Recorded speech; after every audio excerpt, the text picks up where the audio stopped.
Elon buys Twitter, he sells a bunch of shares, and everyone loses their mind, and free speech. Let's get started.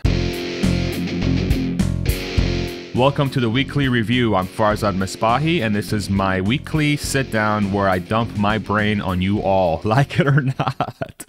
Yeah, this is just the format that I've been using.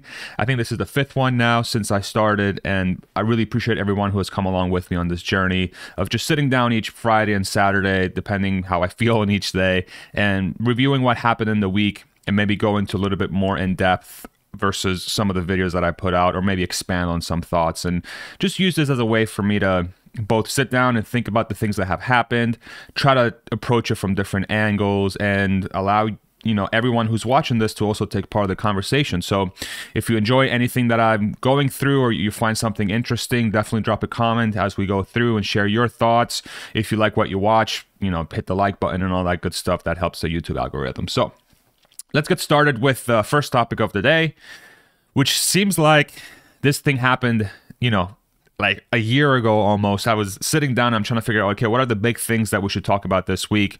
And it would be very foolish of me to not mention that, hey, Elon bought Twitter. Okay, at least he put in the preliminary offer to do so. This happened on Monday of this week, 5 days ago roughly. So yeah, today's Friday, 4/29. And so, it already feels like such a while, It was such a big thing that happened, and there were a lot of people out there, to my surprise, that still felt like this was not going to be a likely thing.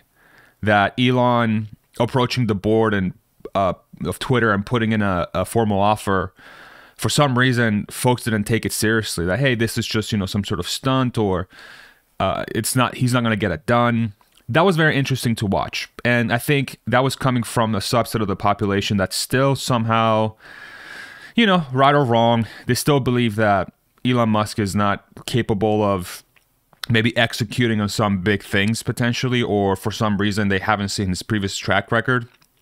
I think all of us in the Tesla community have seen that if Elon has his mindset on something, excuse me, had to sneeze there. I'm going to keep this unedited.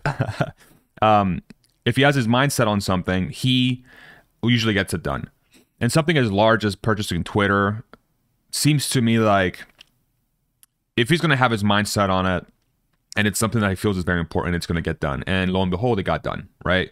Now, of course, there's going to be a lot of steps that still have to happen from a due diligence standpoint. The Twitter folks still have to go through the deal.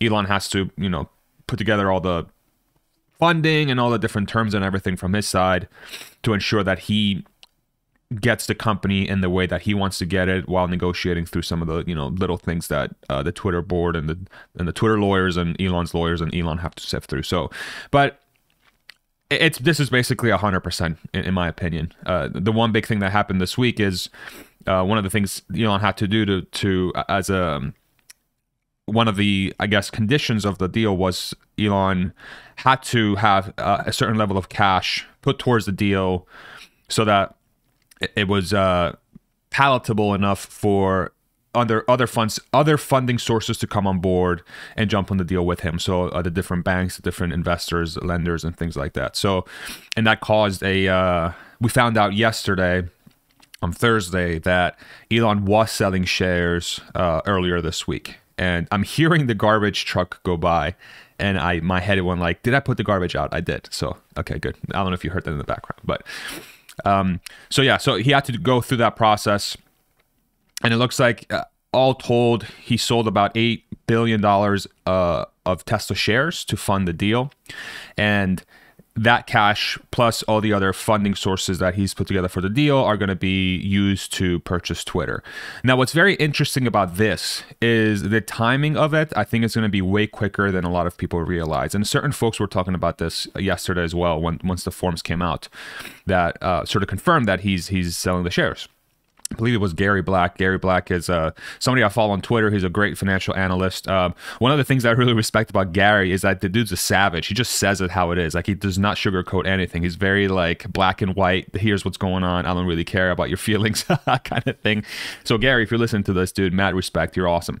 But one of the things he mentioned is that, hey, there's going to be some hastiness behind this deal and this might catch people by surprise. And I 100% agree with that. So it's probably no secret to most people listening to this channel. I worked at Tesla for 4 years, but one of the things that everyone always talks about is how fast Elon's companies are at getting to where they need to be. And that's mainly because Elon and the way he's built the culture is, hey, like, there should be no, like, time should never be a thing where we have to extend any longer than it has to be. Doesn't make any sense to wait on certain things. We have to get this stuff done as quickly as humanly possible, right? And the fact that he's already pulled a trigger, you know, like, what is it? Literally one day after the deal was made public, that the board has accepted his offer essentially, and then now they have to go through the due diligence process. The day after, he starts selling shares. Boom. Immediately starts selling shares. And so I think what that signals to the market and signals to the Twitter board and everybody involved in the deal is that Elon's looking to get this thing done as quickly as humanly possible. That he's looking to get this thing done really, like, what are the limiting factors from a timing perspective or a process perspective that has to get done? And if it's simply paperwork or getting funding secured, that remove, like, no one should be waiting. Like, what are the steps we need to take to get this thing going, like, tomorrow? Okay.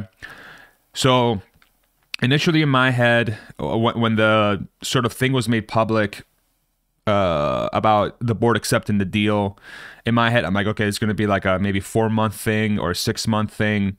But now that he's sort of put the cash together from his side, man, I don't know. I think this might be as quick as a 30-day thing. And I have nothing to base this on. Honestly, this is just gut feel. But you think about all the different things that go into making a deal. And a lot of it is just trying to get the right parties together and then working on the schedule of whoever's the slowest, right? Whoever is the slowest. But the fact that he has such a premium on the deal, if you remember, the stock price was $38 before Elon came out as a investor, having a stake of 9.2% in the company, was $38, and then he made an offer of $54 a share. So it's basically, call it a 40% premium, almost 50% premium. The Twitter folks are going to want their money like as soon as humanly possible, right? So waiting on Twitter's from Twitter's perspective makes little to no sense. If you're a company who, or if you're an investor and somebody's offering you 40% over market price, it's in your best interest to take that cash immediately and run, okay? And the way Elon operates is that he's also, like we talked about, somebody who really wants to go fast. So those two dynamics, I think, are going to make this deal go by probably in record time. I think folks are going to be sort of surprised at how quickly this thing gets done, and it's going to be very interesting to watch. It's going to be very interesting to watch. Yeah, I think those that think that this is going to be a multi-month thing, where I was initially in that camp until him selling the shares came out. Yeah, this is going to be quick. You know, again, I could be wrong about the 30-day thing. So what are the implications of that? I think the changes to Twitter are going to come faster than maybe most people realize. I think we're going to start hearing noise internally from Twitter about the culture change sooner than we think. One of the videos I put together on earlier this week on Monday I was trying to give advice to Twitter employees, knowing how Elon's companies work. And it was honestly made in a way so that if any Twitter employees saw that and they were kind of concerned about the culture change and how they could be successful, excuse me, I tried my best to outline what are the best steps, excuse me, my goodness, what are the best steps they can take to be as successful as possible in that new culture. Okay. So I'm curious to see what sort of stories come out internally. I'm sure there's going to be a subset of that company that is not going to be used to working under that environment. And the sort of climate that we're in now, you know, there's going to be certain dynamics that are going to be very headline worthy, you know. Twitter employees, you know, I'll give you an example. Twitter employees up in arms about Elon's, I don't know, sweatshop-like culture. Expectations of long working hours are destroying company morale. I don't know, like something like that, right? And that's always so interesting to me. I could be 100% wrong. I could be 100% wrong. And the Twitter folks, none of that happens, and everybody slides right in perfectly. Or better yet, they come up with an even a better way of running a company in some way. So, who am I to say? But that's going to be interesting to watch. The other thing that's super interesting about this purchase is that Elon has been dominating the headlines in a way, in my opinion, that has never been done before for him. You could draw a parallel back to like 2017, 2018, 2019, when we had that incredible FUD storm. For those that are not familiar, listen to this. If you were part of the Tesla community back then and an investor, between 2017 and 2019, it seemed like there was a negative headline towards Tesla and Elon daily, which was very oftentimes crafted in a way that was very dishonest, which was, a little jarring for a long period of time. In this respect, it's not necessarily, it's not being misreported, or it's not being crafted in a way that could be negative. It is in some respects, but there's also a lot of reports that are just saying, hey, this is what's happening, which is in a way somewhat refreshing. There are certain media outlets that are out there saying, hey, like Elon buying Twitter is bad for free speech, or is dangerous. Free speech absolutism, or whatever he defines it as, is dangerous. He's going to promote racist language and blah, blah, blah. And then you have the other side of the spectrum saying this, that side's losing their mind. This is one of the best things that has ever happened for free speech in America, and so on and so forth. So Elon has become the sort of center now of political discourse. And that I find that fascinating. I find that really, really fascinating. And it's really catapulting him into the social scene, like the zeitgeist, like the culture conversation, at a much broader scale than just specifically around technology and self-sustaining energy. There's a lot more dimensions now. There's a lot more complexity to Elon's person, to who he is as a person and his views. And a lot of people are getting more insight and exposure to how Elon thinks and how he approaches things, and perhaps where he is on that political spectrum. And I can tell that certain people in the Tesla community are jarred by that, and they're sort of concerned about that, because they could view that as a distraction. They view that as a dangerous situation for Elon's ability to succeed. He's going to bring a lot of unwarranted attention to himself, things like that. But I think what's most interesting for me is just observing the broader culture getting to know Elon better, and getting to know his missions better, and how he approaches problems better, and sort of this movement in culture that has been happening for the last 10 years of having this sort of business leader and technology leader, whatever you want to call him, this very unique, super unique person pushing this stuff along. And he's not just focused on electric cars, but he's focused on the broader advancement of civilization. And now more people are starting to get exposed to that. And what is that going to do for the Tesla community down the road?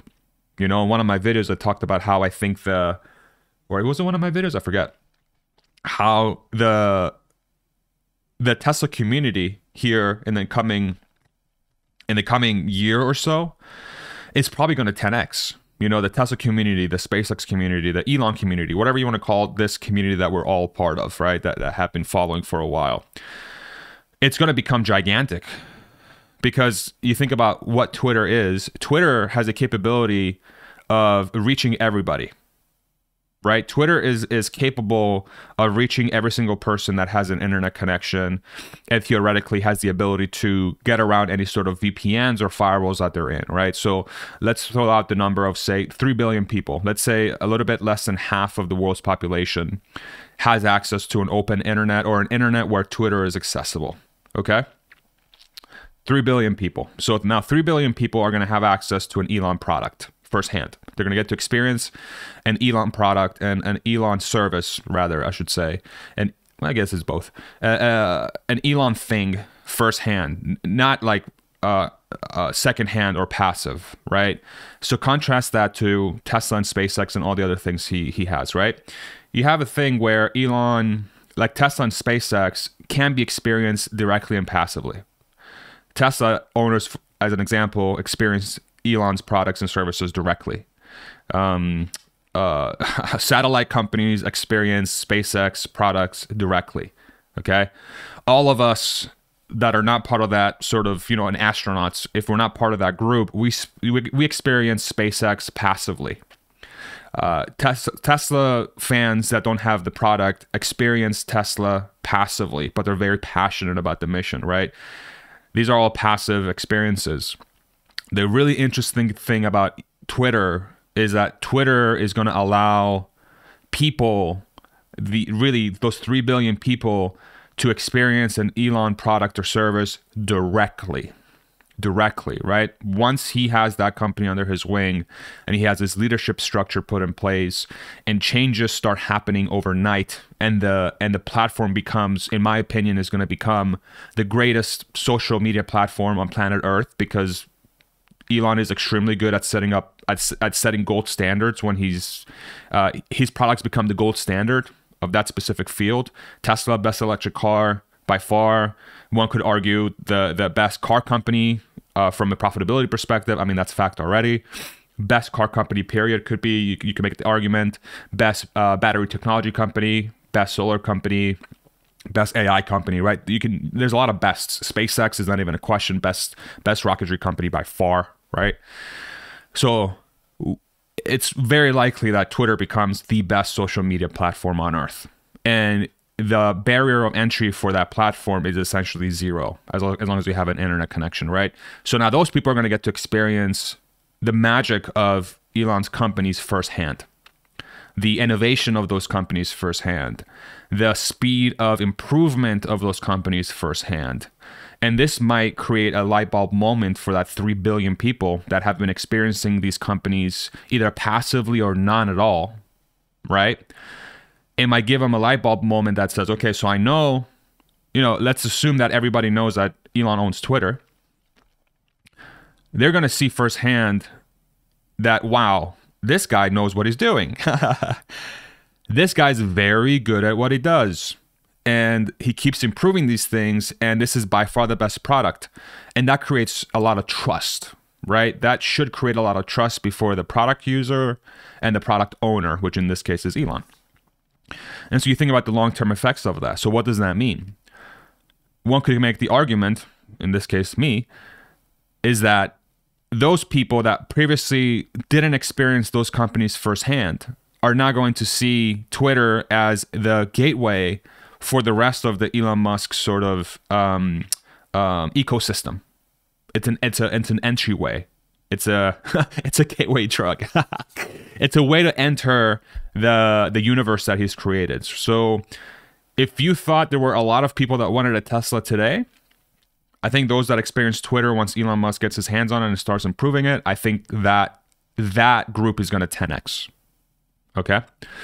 The news about him, what he's doing on Twitter, and if he's successful in executing it at a high level, those news are going to increase his popularity. Okay? If you thought Cybertruck pre-orders were crazy now, wait until a year from now. And what's super interesting about that dynamic too is that you think about the demographics that are super high on Elon right now. Like, I don't know if you pay attention to news channels and stuff, but Fox News, if you're not familiar, Fox News is a television network in the United States that's more right-leaning, so more conservative-leaning, meaning that their newscasters and the way they cover news generally are put within a lens where the conservative political spectrum is highlighting good or bad things about what's going on, versus like, say, a CNN or MSNBC that's more left-leaning, okay? And that network is loving Elon right now, and this whole Twitter thing and this whole free speech thing that he's sort of enveloped himself for Twitter. They're freaking loving it. What percentage of pickup truck owners, or the owners that theoretically would be in that Cybertruck segment, are conservative or right-leaning?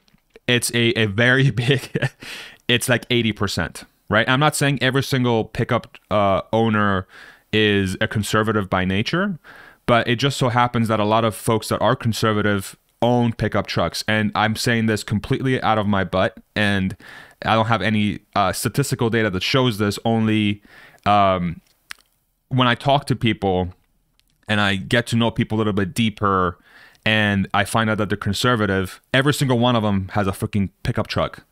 And when I talk to people that aren't conservative and they're more liberal, like sort of left-leaning, they don't have pickup trucks. And again, this is maybe a sample size of 80 or maybe 70. It's a small sample size, but it's very interesting to watch. And if you want to correct me on this point, please do. So my point with this is that the Twitter angle also has this sort of underlying thing where the popularity of Elon and his products and his companies is going to continue to skyrocket, and it's going to penetrate certain demographics that previously were unimaginable. Okay? So essentially, in a way, either passively or directly, Elon is now creating man, it's like so crazy. It's almost like marketing, right? In a way. But he is bringing a lot of people that from very varying views and varying backgrounds and varying political leanings under his ecosystem. Everybody. So it's almost creating this unity around his products and around his services. And my gut tells me that it's going to, if you thought he's popular now, and if you thought his companies were popular now, and if you thought Tesla demand was through the roof, this is just the beginning. And I think Twitter, again, either directly or passively, it's going to create a lot of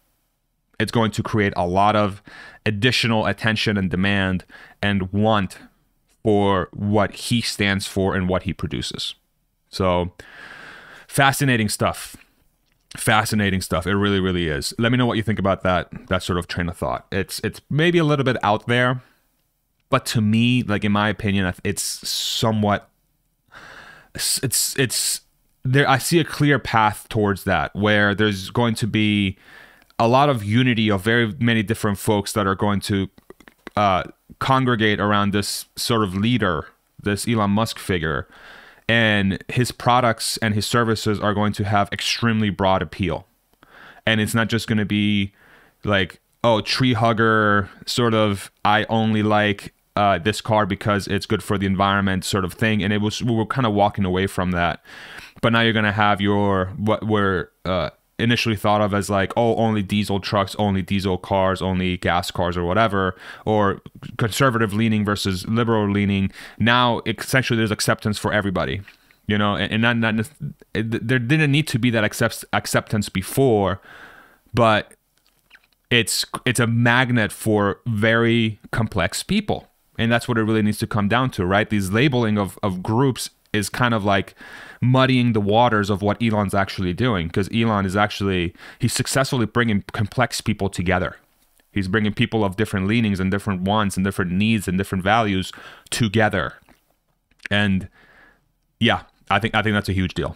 And one of the passive benefits of that is that if you're investing in his companies, they're probably going to 10x. So, in my opinion. So we'll see if that actually comes out or not. So, and like we talked about briefly before, one of the things that he had to do to fund this was to sell some Tesla shares, which caused the Tesla stock to go down by quite a bit this week. There was a lot of people panicking a little bit. On Tuesday, I think the stock went down like 13% or something crazy. And folks were obviously losing their minds, rightfully so. The stock went from like $990 to like $870 or something like that. Pretty steep drop in one day. And there was a lot of people panicking and stuff like that, which they should have. But I think that's just another reminder that, hey, Tesla's going to have days where certain price movement is going to be hard to swallow. But for those that have been sort of following Tesla for a long time, excuse me, I bumped my microphone there. This is just part of the game, and the longer term your sort of horizon is for the stock price movements like that in the near term shouldn't be that impactful. So one of the things that, I'm not an investment expert whatsoever, but one of the things I've learned is that, if you're honest about your time horizon, meaning like if you're honest to yourself about how long you're willing to hold a stock, days like that shouldn't matter. Or days like that should be like, yeah, I mean, sucks, negative numbers, but it is what it is. I'm in it for the long term, right? So it's always very interesting to see that dynamic nowadays. I think what I'm curious to learn about is, and I would love to know this, is like how many people is still in the Tesla community feel like very long-term holders of the stock, you know? Like I remember I started investing in 2012, and I remember way back, like 10 years now, so many people were in it for the long term. So much of the Tesla community was, this is a 10-year investment, this is a 15-year investment, this is a 20-year investment. Who knows how long it is? It's a long-term investment. And now 10 years later, what is that subset now? Is it still the same sort of group that wants to stay put for 10 more years? That's very interesting to watch, because as Tesla's goals continue to be very long-term, now that they've come up with the bot and full self-driving, and not come out, but they're ramping up towards those things, there's still that 5-10 year time horizon that's applied to the value of the company and the stock. And if a significant percentage of the stockholders are in that camp, then ensuring that Tesla has a lot of future products that are going to be revolutionary is super important for the company. And what's interesting there too is like when people question Tesla about, hey, like you shouldn't be distracted with the bot, you shouldn't be distracted with full self-driving, let's just focus on profitability and getting the cars ramped as much as possible as a distraction.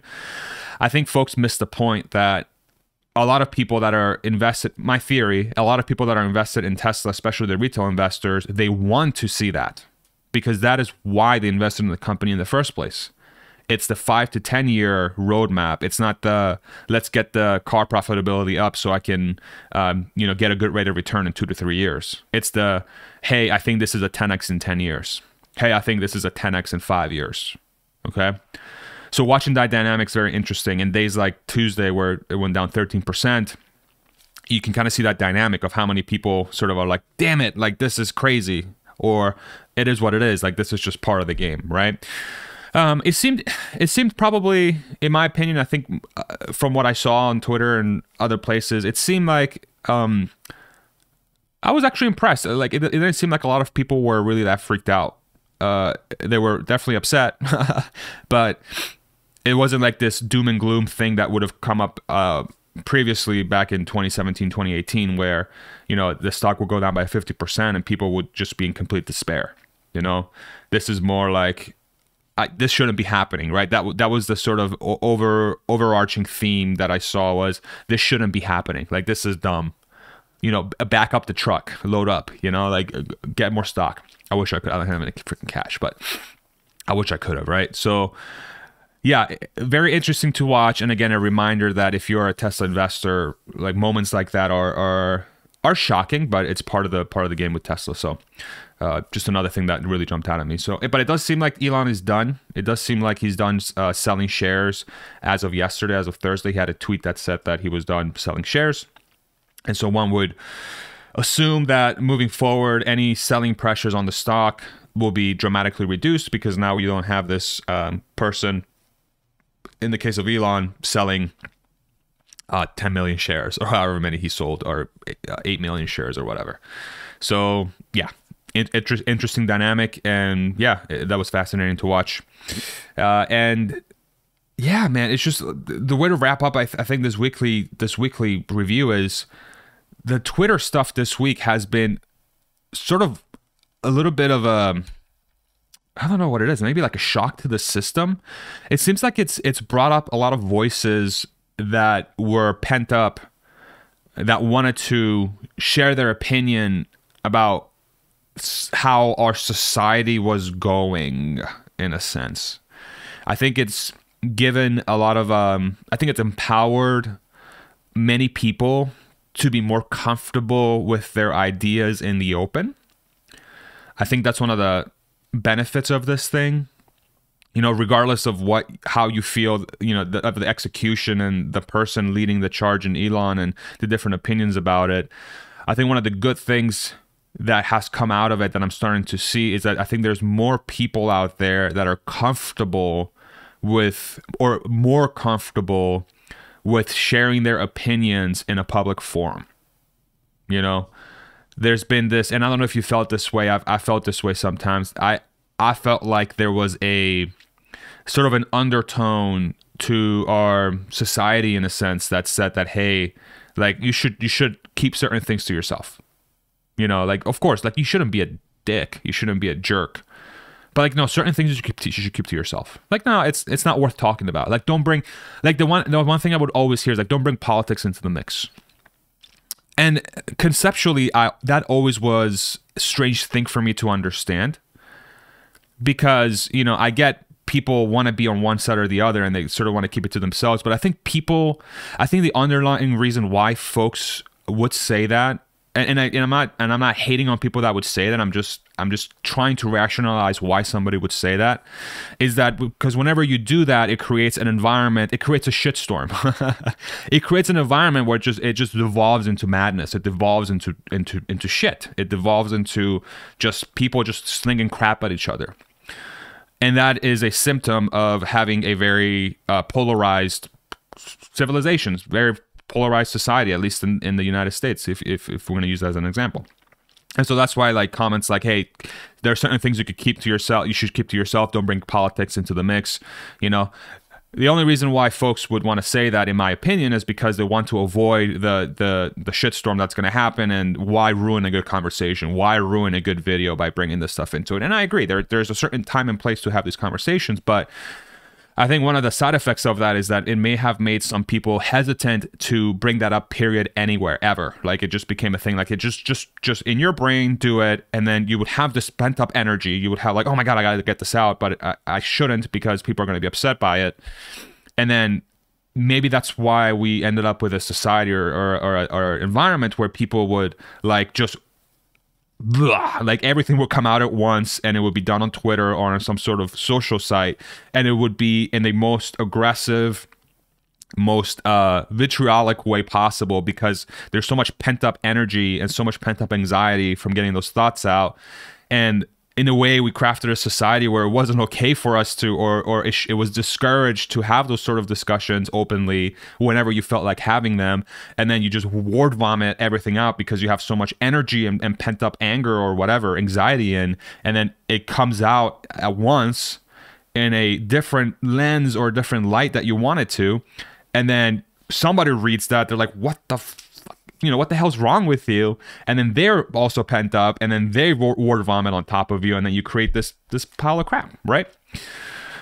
So I wonder how much of this Twitter thing now is going to create more of an environment where folks are going to be more comfortable, or they're going to be willing to having those conversations more openly, so that it doesn't turn into this pent up energy in your body or in your brain, where you feel like you perhaps want to talk about it, but you shouldn't.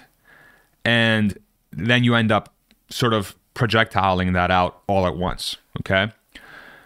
That's just an example, but I do think that there's a lot of positives from sort of passive positives from this purchase. I think it's empowering people to be more comfortable with their ideas and their opinions, as long as we keep in mind that we should be respectful of those opinions, of those person's opinions, even though we could very aggressively disagree with them, right? It's sort of this return to form of, hey, like, what you're saying doesn't resonate with me, and I completely disagree, even though I can see where you're coming from potentially. But even if I don't, I respect your opinion, and it's not a reflection of you as a good or bad person. It's just your idea. And let's sit down and debate that idea, right? If people are up for it, sit down and debate it. And if you're not up for it, thank you for sharing that. I disagree with you. Respect your opinion, but, I can't go along with that. And if you're very passionate about the other side, you say, listen, I really disagree with you. This is why. This is how I feel about it. Feel free to take it however you want. And hopefully the person's like, I get it. I understand where you're coming from, or maybe I don't even understand where you're coming from, and I really disagree with you. But again, it's your opinion. It is what it is, and it's unfortunate, right? Or whatever the conversation could be. So, yeah, interesting to watch. I hope that's the sort of dynamic we'll start having where it's almost like maybe we'll end up in a thing, because these things tend to self-correct in a way. I wonder if we're going to end up in a society where people are just going to be saying whatever they want all the time. And everyone's going to be mega accepting of what everybody's saying, right? Could that be an outcome of this thing? Because we've been sort of on the other side a little bit where, you don't talk about that stuff, or you try not to, and then if you do talk about it, it's super loud and angry and anxiety ridden, and then you get extremely hard reactions. Maybe the other side is everybody is always communicating it, and the anxiety never builds up, and we're just having open conversation, and everybody's super accepting of it, and everybody just is seeking out those conversations because maybe they learn from it, or maybe they become stimulated by it in a positive way. Could that be one of the potential outcomes? That'd be freaking cool. Probably not going to happen, but that'd be cool. But I think that's one of the underlying things about what's happening with Twitter and Elon as well. So let me know what you think about that idea. Again, it could be sort of a pie in the sky, overly optimistic. I do sometimes feel like I might be overly optimistic with these things, or maybe think that I'm too, I don't know, maybe I have an unrealistic positive attitude for society in some ways. But I feel like, I don't know. I feel like if it's, this is an Elon thing, and I learned at Tesla, like if it's within the bounds of physics, like it's a possible thing that can happen. So why would physics prevent us from having that sort of world? It's just how people behave with each other. There isn't a law out there of physics that's going to prevent us from doing it. Maybe there's a societal law. Maybe there's a thing with society that could prevent us from having that. I've been reading this book, Sapiens. I'm still got to finish it, but I've been reading a little bit every day because it's like I've been busy with other stuff, but I want to get at least a few pages in every day, and I'm almost done with it. And that's sort of the history of mankind. Human beings are freaking weird, man. We're a complex, weird sort of species, but just because it's never been done before doesn't mean that it can't happen in the future, right? How many times have we learned this through the stuff that Elon's building? Everybody thought Tesla was impossible, SpaceX was impossible, yet we're in this world where both companies are leading the charge. Why can't we have that from a sort of society perspective where all ideas are discussed, all ideas are absorbed for what they are, and there's open dialogue and discussion to come to some sort of common ground or agreement of disagreement, and shake hands and say, cool, got it. Let's go have a beer. Let's go talk about your kids. Like, how's your family doing? What sport, are you following the football game? Like, then talk about the things we share in common. 6 sneakers, bro. Where'd you get them from? Like, can we have that world? I don't know. Maybe too optimistic for me. Maybe too optimistic of me to say, but we'll see. You never know. You never know what can happen. So anyway, let's wrap it up there. Thank you very much for staying with me for this week. I'm gonna go play tennis here in about in a couple hours with a buddy of mine. I'm excited to do that again. I've started playing tennis again, so I'm looking forward to getting to that. I was having this heel issue for the longest time, and I think it's finally getting cleared up. I think it was like plantar fasciitis or some fasciitis, something like that. So got that figured out, I think. So I've been stretching my Achilles quite a bit in my heel tendon thing, whatever the hell that is. So I'm hopeful that that's resolved. And then I've been running quite a bit too. And Wednesday, I had the best run I've ever had, I think, in my life. Maybe not the best run in my life, but man, I got back into it. It felt so good. Like I was in the zone where I was going at the pace. I was going at a pace that I was very. It was both extremely comfortable and challenging, and my breathing was. I was breathing. I was taking in oxygen. And it was leaving my body, and my heart rate was elevated. It was like going real good. That was like 160, 158 or something like that. But everything, it was challenging. It felt like I was putting in effort, but it felt incredible. It's so hard to explain. I was just in the zone. It was in a zone of effort that felt incredible. And now I can't wait to replicate that feeling. And I think that's how people get addicted to running, right? Like they want to get in that zone where they can feel like they are putting in effort, but the effort feels extremely comfortable. It's like comfortable discomfort almost.